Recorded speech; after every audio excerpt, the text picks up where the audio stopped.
इस फ़ोन को यूज़ करते हुए मुझे तकरीबन 30 दिन हो गए हैं और ये है इन्फिनिक्स नोट 60 प्रो। आजकल काफ़ी वायरल हुआ है ये स्मार्टफ़ोन अपनी परफॉर्मेंस, अपने डिज़ाइन और स्पेशली प्राइस की वजह से पॉजिटिव वे में भी, नेगेटिव वे में भी। पहले वो छोटी-छोटी चीज़ें बता देता हूँ जो आप लोगों ने कमेंट्स में पूछी हुई थी। तो सबसे पहले हैप्टिक्स, इन्फिनिक्स ने इस स्मार्टफ़ोन में एक्स हैप्टिक्स दिए हैं, तो आपको वाइब्रेशन मोटर जो है ना यहाँ पे प्रीमियम वाली देखने को मिल जाती है। टाइपिंग का एक्सपीरियंस, यूआई के साथ इंटरैक्ट करने का एक्सपीरियंस आपका काफ़ी प्रीमियम होने वाला है। उसके बाद जो JBL के स्पीकर्स हैं वो भी काफ़ी रिच साउंड प्रोवाइड करते हैं, डेप्थ और बेस देखने को मिल जाती है। जब आप फुल वॉल्यूम कर देते हैं तो वहाँ पे थोड़ी सी डिस्टॉर्शन देखने को मिलती है, लेकिन ओवरऑल स्पीकर्स काफ़ी अमेजिंग हैं। जो इसका एक्शन बटन है उसको मैंने तो साइलेंट मोड के लिए ही इस्तेमाल किया है। इनका असिस्टेंट जो फॉलेक्स है उसको मैंने एक्टिवेट नहीं किया या AI का कहीं पे ज़्यादा इस्तेमाल नहीं लिया। हाँ, ये चीज़ ज़रूर है कि इनका जो फॉलेक्स असिस्टेंट है ना वो काफ़ी हेल्पफुल इस वजह से है। अगर आप इसकी एप्लीकेशन ओपन करते हैं तो जितने भी AI असिस्टेंट हैं, deep seek, chat GPT, Gemini, Meta AI, Grok, सारे ही आपको एक ही जगह पे देखने को मिल जाते हैं। जो भी यूज़ करना चाहें आप कर सकते हैं। तो ये काफ़ी हिडन ट्रिक है स्मार्टफोन की और ये चीज़ मुझे काफ़ी अच्छी लगी है। बहुत सारे लोग पूछ रहे थे कि ये जो हेल्थ सेंसर है ये कहाँ से एक्टिवेट होना है, तो सेटिंग्स में कोई भी ऑप्शन नहीं है। आप इनकी जो हेल्थ एप्लीकेशन है वो ओपन करेंगे ना तो वहाँ पे हार्ट रेट मेजर कर सकते हैं, वहीं पे जस्ट ये काम आता है और शो होता है। बाकी बैक साइड पे जो मैट्रिक्स डिस्प्ले है ये दिखने में कूल लगता है, लेकिन पहले कुछ दिनों के बाद आप इसको भूल जाएंगे क्योंकि जाहिर सी बात है डिस्प्ले मोबाइल सामने से यूज करना होता है। स्टिल काफी कूल ट्रिक है क्योंकि जब बैक साइड से ये टाइम वगैरह या बैटरी परसेंटेज शो होती है या नोटिफिकेशन शो होते हैं तो आसपास के लोग जरूर पूछते हैं कि भाई ये कैसा फीचर है, ये कौन सा स्मार्टफोन है। तो कूल चीज है, कूल थिंग है। इसको आप गिमिक नहीं बोल सकते, काफी हद तक यूजफुल भी है। लेकिन ये इसका जो कैमरा बार का डिजाइन है ना, इसके बारे में ऑनेस्टली बताऊं तो मैंने ज्यादातर नेगेटिव रिएक्शन ही देखे हैं। मतलब लोग पाकिस्तान में काफी हद तक डिजाइन को देखते हैं फोन लेते हुए। नेक्स्ट, इन्फिनिक्स का अपना डायलर है तो कॉल रिकॉर्डिंग की सपोर्ट देखने को मिल जाती है। उसके अलावा NFC की सपोर्ट भी यहाँ पे दी गई है और एक्स्ट्रा डिम मोड भी है, यानी कि आप इंडोर में फोन यूज करते हैं रात के वक्त तो स्क्रीन को फुल्ली डिम भी कर सकते हैं। एक और जरूरी चीज के स्मार्टफोन की बैक साइड पे रिवर्स वायरलेस चार्जिंग की सपोर्ट भी देखने को मिल जाती है, यानी कि वायरलेस तो ये खुद चार्ज होता ही है इस कवर के साथ, लेकिन अगर आप स्मार्टफोन की बैक साइड पे वॉचेस वगैरह एयरबड्स को चार्ज करना चाहें तो कर सकते हैं। यहाँ से कंट्रोल सेंटर से फीचर को ऑन कर लेना है और इन्फिनिक्स से आईफोन में या आईफोन से इन्फिनिक्स में इजीली डाटा ट्रांसफर कर सकते हैं। अब आप XOS 16 के बाद इंस्टेंट ट्रांसफर एप्लीकेशन आपने आईफोन पे इंस्टॉल कर लेनी है। दैट्स इट, वाईफाई ब्लूटूथ दोनों का ऑन होना चाहिए, आप डाटा ट्रांसफर कर पाएंगे। तो ये ट्रिक मुझे काफ़ी अच्छी लगी है। अगर आप नॉन PTA आईफोन के साथ इन्फिनिक्स को यूज़ करना चाहते हैं, डाटा इजीली ट्रांसफर हो जाएगा। बाकी स्मार्टफोन में IR ब्लास्टर दिया गया है तो LED वगैरह, रिमोट डिवाइसेज, AC वगैरह को आप कंट्रोल कर सकते हैं। अब आ जाते हैं अपने यूजेज पे। 30 डेज के इस्तेमाल के बाद कौन सी चीज़ें मुझे अच्छी लगी हैं, कौन सी बुरी लगी हैं। पहले एक चीज़ तो मैं बता दूं कि मैंने इसको ऐसे ही इस्तेमाल किया है, जो बॉक्स में कवर आता है वो लगा के रखा है और ये IMEI स्टिकर भी नहीं उतारे, क्योंकि अक्सर लोग इसी तरह ये इस्तेमाल करते हैं जिससे पता चलता है कि आप नया स्मार्टफोन यूज़ कर रहे हैं। वैसे इनको उतार के आपको बॉक्स के साथ रखना चाहिए। जब कभी कहीं गुम हो जाता है अगर खुदा न खास्ता, तो ये स्टिकर किसी हद तक या IMEI नंबर काम आते हैं। पहले अच्छी चीज़ें बता देता हूँ स्मार्टफोन के बारे में, बाद में बताऊंगा कि जो चीज़ें मुझे इतनी अच्छी नहीं लगी। इस स्मार्टफोन की सबसे अच्छी चीज इसका सॉफ्टवेयर और परफॉर्मेंस का डिपार्टमेंट है। स्नैपड्रैगन 7S Gen 4 काफी रिलायबल प्रोसेसर है, मोबाइल फोन को ठंडा रखता है, हीट नहीं होने देता। ऑल्दो यहाँ पे क्योंकि एल्यूमिनियम का फ्रेम दिया गया है तो हीट आपको महसूस होगी जब आप इसको चार्ज पे लगाते हैं, या फिर गर्मियां, पाकिस्तान में ज्यादातर मौसम गर्म रहता है और टेम्परेचर 46-47 के आसपास चला जाता है, तो डेफिनेटली हीट महसूस होगी, लेकिन फोन इतना ज्यादा हीट नहीं होता। प्रोसेसर काफी पावर एफिशिएंट है, इसकी वजह से आपको बैटरी बैकअप बहुत अच्छा देखने को मिल जाता है, स्पेशली स्टैंड बाय टाइम, यानी कि 1% पे भी है ना, अगर आपने फोन रख दिया है तो 2 से 3 घंटे बाद आप उठाएंगे तो फोन ऑन होगा, 1% पे होगा। स्टैंड बाय टाइम जो है ना इसका काफी अच्छा है। बाय द वे यहीं पे याद आगे बता दूं, ऑलवेज ऑन डिस्प्ले इसमें 10 सेकंड वाला है, ऑलवेज वाला नहीं है। और XOS 16 को काफी अच्छी तरीके से इन्फिनिक्स ने ऑप्टिमाइज किया है। ऐप ओपनिंग क्लोजिंग एनिमेशन जो देखने को मिल जाती है ना, उसकी वजह से सॉफ्टवेयर एक्सपीरियंस काफी प्रीमियम लगता है। कहीं कहीं पे मुझे थोड़े बहुत ग्लिचेस वगैरह, ऐप क्रैशेस देखने को मिली हैं, यानी कि मैं कैमरा ओपन करता हूं तो ऐप क्रैश हो जाती है, फिर ओपन करना पड़ता है। लेकिन 1 से 2 अपडेट्स भी आ चुकी हैं तो कुछ चीज़ें फिक्स की गई हैं। ओवरऑल टाइम के साथ अपडेट आएंगी तो अब क्योंकि इन्फिनिक्स काफ़ी सीरियस लग रहा है, क्योंकि जब से ये फ़ोन आया है 1 से 2 अपडेट्स ऑलरेडी आ चुकी हैं। 3 साल के मेजर एंड्रॉइड के अपडेट्स और 5 साल के सिक्योरिटी अपडेट्स इसमें देखने को मिल जाएंगे। तो इस प्राइस पॉइंट के हिसाब से सॉफ्टवेयर अपडेट पॉलिसी अच्छी है, लेकिन ये चीज़ इन्फिनिक्स को ज़रूर कहूँगा कि अब आप साल में एक ही बार लॉन्च करते हैं हॉट सीरीज और नोट सीरीज, तो सॉफ्टवेयर अपडेट पॉलिसी को थोड़ा सा जल्दी कर दें। अब जो नोट 40 या नोट 50 के यूजर्स हैं उन्हें अभी तक एंड्रॉइड 16, XOS 16 की अपडेट देखने को नहीं मिली, जबकि वो मिल जानी चाहिए थी। अब एंड्रॉइड 17 भी आने वाला है। सॉफ्टवेयर में काफी कूल फीचर्स हैं। वैसे गैलरी में जो AI एडिटर देखने को मिल जाता है वो काफी अच्छे है। उसके अलावा जो डायनामिक आइलैंड में आपको चीजें शो होती हैं वो दिखने में कूल लगती हैं, और पर्सनलाइजेशन के बहुत सारे ऑप्शन हैं। मुझे स्पेशली जो लॉक स्क्रीन कस्टमाइजेशन है वो काफी अच्छी लगी है। अब मैं यहाँ पे जस्ट अपना एक्सपीरियंस ही शेयर कर रहा हूँ। मैंने XOS 16 स्मार्टफोन का अलग से अनबॉक्सिंग का एक्सपीरियंस, वो वो सारी चीज़ें डिटेल में बता रखी हैं। यहाँ कहीं पे वीडियोस का लिंक दे दूंगा, डिस्क्रिप्शन में भी लिंक देखने को मिल जाएंगे।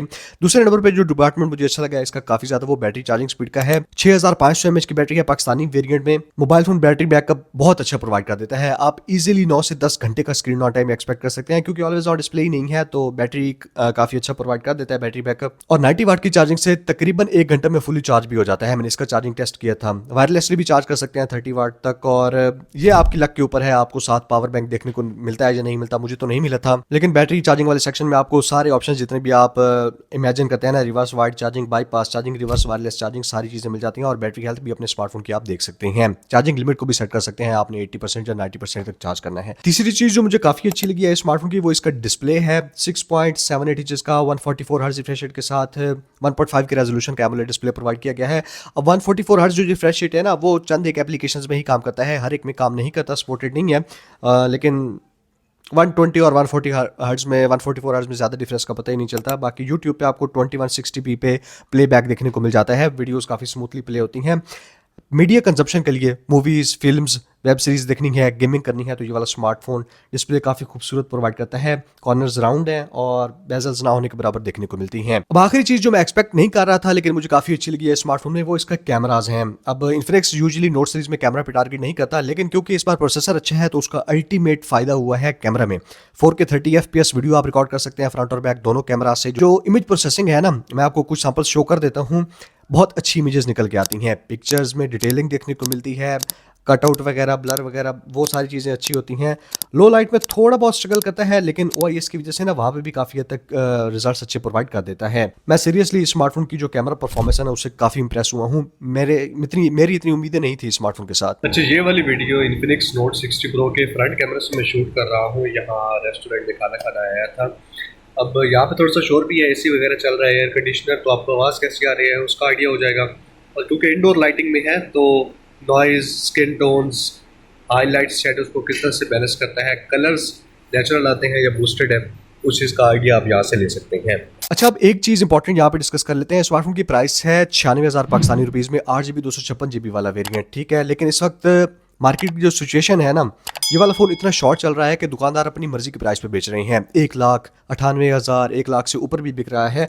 आपने ब्लैक मार्केट से स्मार्टफोन को परचेज नहीं करना। 80,000 के आसपास इन्फिनिक्स नोट 60 जो है सिंपल वाला, वो इजीली देखने को मिल जाता है, उसको आप कंसीडर कर सकते हैं। मैट्रिक्स डिस्प्ले के अलावा और उसमें प्रोसेसर उसमें भी अच्छा है, आपको तकरीबन सारी चीज़ें सेम ही वो प्रोवाइड कर देता है। उसका अलग से मैंने रिव्यू किया हुआ है, यहाँ कहीं पे वीडियो को लिंक दे दूंगा, डिस्क्रिप्शन में भी लिंक देखने को मिल जाएगा। काफ़ी अच्छा स्मार्टफोन है। तो ये चीज़ इन्फिनिक्स के ब्याह पे काफ़ी बुरी है। मुझे लगता है इन्फिनिक्स ये खुद से ही कर रहा है। नोट 40 सीरीज से ये चीज़ चल रही है कि फ़ोन लॉन्च करते हैं, काफ़ी अच्छा होता है, प्राइस एग्रेसिव रखते हैं, लेकिन फिर सप्लाई शॉर्ट कर देते हैं, जिसकी वजह से डिमांड क्रिएट होती है। लोग बार बार पूछते हैं उस स्मार्टफोन का, और दुकानदार अल्टीमेटली जो उसकी प्राइस आई होती है उससे ऊपर बेच रहे होते हैं। इससे मोबाइल की हाइप भी क्रिएट होती है, मोबाइल की एक डिमांड क्रिएट होती है, लेकिन अल्टीमेटली जो प्राइस आई थी उस पर चीज़ नहीं बिक रही, और हमने जब रिव्यू करना होता है उसको उसी प्राइस के हिसाब से करना होता है, तो काफ़ी कन्फ्यूजिंग सिचुएशन हो जाती है। यह चीज़ ज़रूर है कि जो लोग आपको कह रहे हैं ना कि इन्फिनिक्स कंसिडर करने लायक नहीं है, 80-85 हज़ार के आसपास, 60-70 हज़ार, क्वालिटी इशूज़ होते हैं, बला बला, आपने बहुत कुछ सुना होगा, तो ये बातें 2022-21 की हैं। इन्फिनिक्स नोट 30 सीरीज के बाद से आप चाहे ट्विटर खोल के देख लें या रेडिट खोल के देख लें, जहाँ पे लोग अक्सर इश्यूज वगैरह शेयर करते हैं, इन्फिनिक्स स्मार्टफोन्स में क्वालिटी इश्यूज नहीं आते। इन्फिनिक्स ने बहुत सारी चीज़ों को सुधार लिया है, इमेज एल्गोरिदम्स को काफ़ी अपडेट कर लिया है, और पाकिस्तान में मेरे ख्याल में सबसे ज़्यादा सर्विस सेंटर इन्फिनिक्स के ही देखने को मिलते हैं। कॉल करके सर्विस सेंटर जगह जगह पे हैं, तहसीलों में भी देखने को मिल जाते हैं अब तो। अगर मोबाइल फ़ोन में कोई भी इशू आ जाता है तो इनके पार्ट्स इजीली अवेलेबल हैं। जबकि जब ऐसा कह के आपको बिचे चाहते हैं ना कि आप इस प्राइस पे इन्फिनिक्स वगैरह की तरफ ना जाएं, गूगल पिक्सल 8A ले लें, 7A ले लें, एक तो वो किट्टे बिक रही होती हैं, दूसरी उनकी रीसेल नहीं होती, तीसरी अगर कोई भी मसला आ जाता है उसमें आपको ज़्यादातर तो ऑनलाइन डिलीवर करवाया जाता है, उनकी कोई पार्ट्स की गारंटी नहीं है, ना कोई क्लेम है। आपको अक्सर मोबाइल फोन कहीं से भी खराब हो जाता है तो मार्केट में उन स्मार्टफोन्स के पार्ट्स अवेलेबल नहीं होते। ये मैंने एक ट्रेंड देखा है आजकल के, अच्छे से अच्छे स्मार्टफोन को भी थोड़ा सा डीफेम किया जाता है, ताकि अपना जो स्टॉक है या अपना जो बिजनेस है उसको थोड़ा सा आगे बढ़ाया जा सके, चमकाया जा सके, अपने स्मार्टफोन जो स्टॉक बेचा जा सके। तो इस चीज को थोड़ा सा आपने देख लेना है। ये चीज जरूर है कि गूगल पिक्सल के स्मार्टफोन सॉफ्टवेयर एक्सपीरियंस थोड़ा सा क्लीन प्रोवाइड करते हैं, बिल्ड क्वालिटी अच्छी देखने को मिल जाती है, लेकिन अब फॉर एग्जांपल ये वाला स्मार्टफोन है, इसके मुकाबले में 8A आ जाता है। यहाँ पे आपको वारंटी मिल जाती है, एल्यूमिनियम की बिल्ड देखने को मिल जाती है, बैटरी चार्जिंग स्पीड का डिपार्टमेंट इसका अच्छा है, प्रोसेसर इसका अच्छा है। गूगल के स्मार्टफोन में जो टेंसर प्रोसेसर होता है, पाकिस्तान में ऑलरेडी इतनी गर्मी होती है, वो हीट होकर उबल जाते हैं। मैंने खुद पिक्सल के स्मार्टफोन यूज किए हुए हैं, तो यहाँ पे अपना एक्सपीरियंस शेयर कर दूंगा। बहरहाल ये वीडियो कहीं और तरफ जा रही है तो लंबी हो जाएगी। अच्छा, इस फोन की बैड थिंग्स को समराइज करें तो एक तो ये अपनी प्राइस से ऊपर मिल रहा है, दूसरा मैंने डिजाइन का बैक साइड से बता दिया कि मुझे इतना पसंद नहीं आया। इस प्राइस में और खूबसूरत स्मार्टफोन्स देखने को मिल जाते हैं। इन्फिनिक्स ने सॉफ्टवेयर अपडेट प्रॉमिस तो कर दी है, लेकिन जल्दी जल्दी सॉफ्टवेयर अपडेट्स देनी भी चाहिए। और बाकी इसमें IP64 की रेटिंग है, तो जिस प्राइस का फोन है मेरे ख्याल में उस हिसाब से IP67 एटलीस्ट इस स्मार्टफोन में होने चाहिए थी। तो एक मेंटल सेटिस्फेक्शन रहती है कि पानी में स्मार्टफोन चला जाता है तो कुछ नहीं हो। ये मेरा टोटल ओवरऑल एक्सपीरियंस था इस Infinix Note 60 Pro के साथ 30 डेज यूजेज का। काफी अच्छा स्मार्टफोन है, जिस प्राइस पे मिल रहा है अपनी फीचर्स के हिसाब से सेंस बनाता है। वो अलग बात है, आपके ऊपर है, आपकी साइकोलॉजी है, मैं उसको मतलब फोर्स नहीं कर सकता कि 80,000 90,000 आप Infinix टेक्नो के स्मार्टफोन पे लगाना चाहते हैं या नहीं लगाना चाहते। गूगल पिक्सल की किट वगैरह या जेवी जो फोन मिलते हैं उनकी तरफ जाना चाहते हैं। मजीद कोई क्वेश्चन हो स्मार्टफोन के बारे में तो कॉमेंट्स में पूछ सकते हैं। Thank you so much, good bye.